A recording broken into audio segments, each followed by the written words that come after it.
ከክርስቶስ ፍቅር ማን ይለየናል? መከራ ወይስ ጭንቀት ወይስ ስደት ወይስ ራብ ወይስ መራቆት ወይስ ፍርሃት ወይስ ሰይፍ ነውን?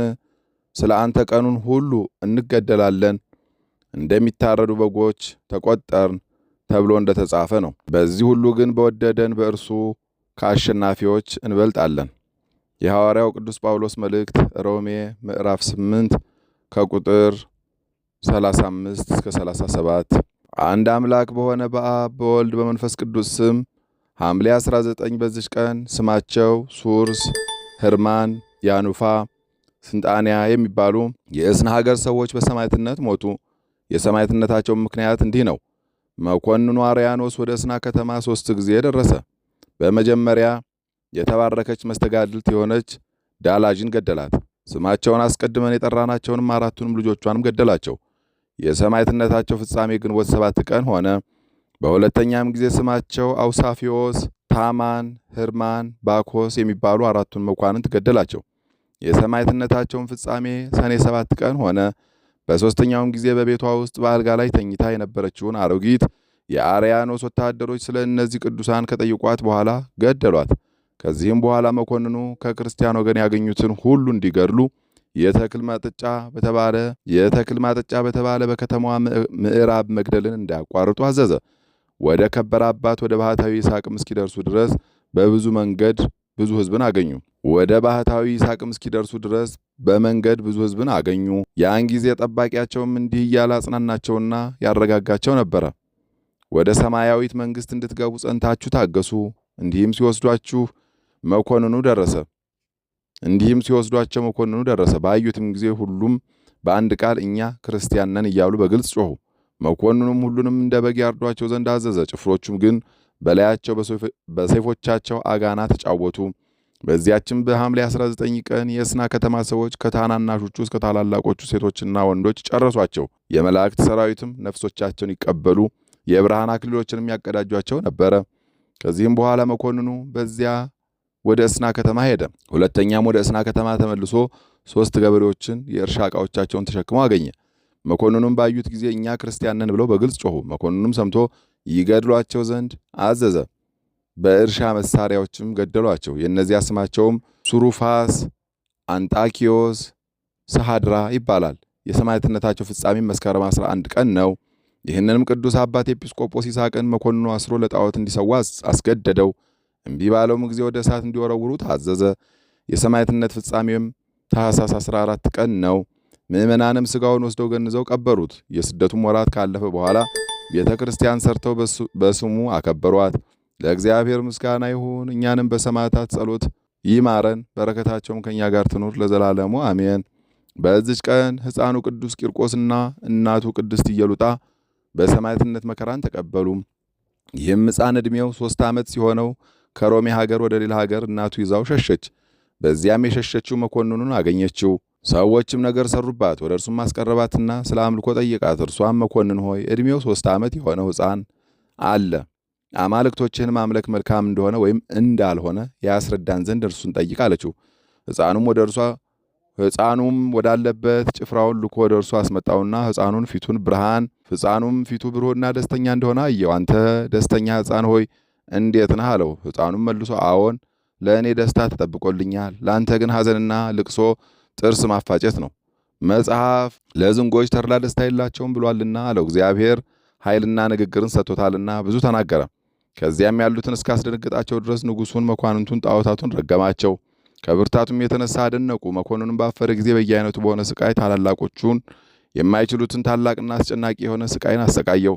እናቱንም ከእርሱ ጋር እንደ እርሱ አሰቃያት። እግዚአብሔርም ያለምንም ጉዳት ያስነሳቸው ነበረ።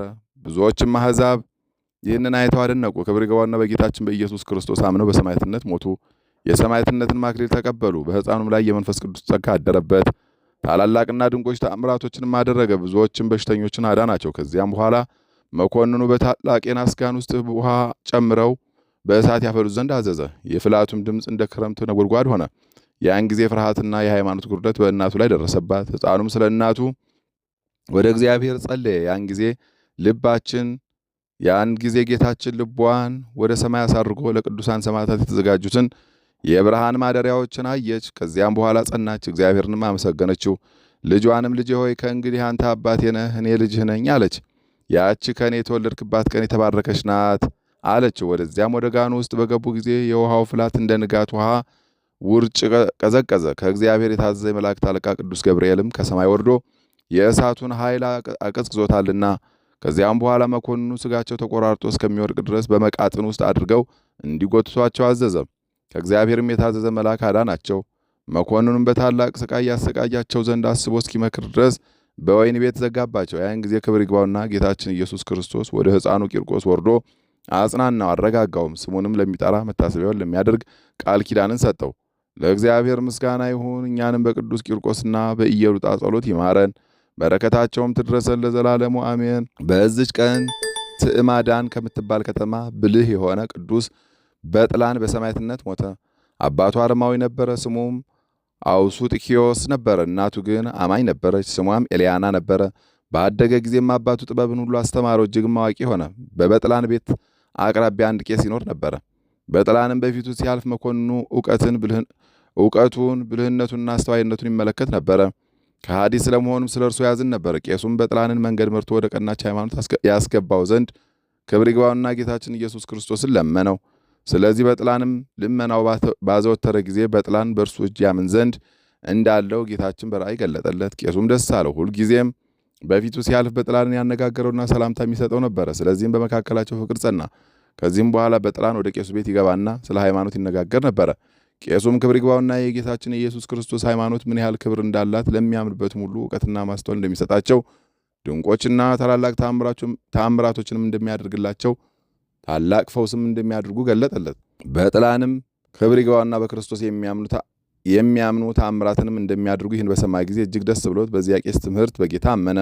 ቄሱም ሁልጊዜ የሃይማኖት ትምህርትን ያስተምረው ጀመረ። በአንዲት ዕለትም ቅዱስ በጥላን በከተማው አደባባዮች ሲያልፍ እባብ የነደፈውን አንድ ሰው ሲጨነቅ አየው። እባቡም በእርሱ ዘንድ ቁሞ ነበረ። በልቡም የመምህሬን ቃል ልፈትን፣ ክብር ይግባውና በክርስቶስ ካመንክ በስሙ ተአምራት ታደርጋለህ ብሎኛልና አለ። እባብ ወደ ነከሰው ሰውም ቀርቦ ኃይሉን ይገልጽለት ዘንድ እባቡን ይገለው ዘንድ ሰውየውን ያድነው ዘንድ ክብር ይግባውና ወደ እግዚአብሔር ረጅም ጸሎትን ጸለየ። ያን ጊዜ ሰውየው ያለምንም ጉዳት ድኖ በጤና ተነሳ። ከይሲውም ወደቀ፣ ወዲያውም ሞተ። የበጥላን ሃይማኖትም ተጨመረለት። ከዚህም በኋላ በጥላን ወደ ቄሱ ሂዶ የክርስትና ጥምቀትን ተጠመቀ። ሁል ጊዜም ወደ ቄሱ እየመጣ ይማር ነበረ። በአንዲት ቀን የሚያድነው ዘንድ አንድ እውር መጣ።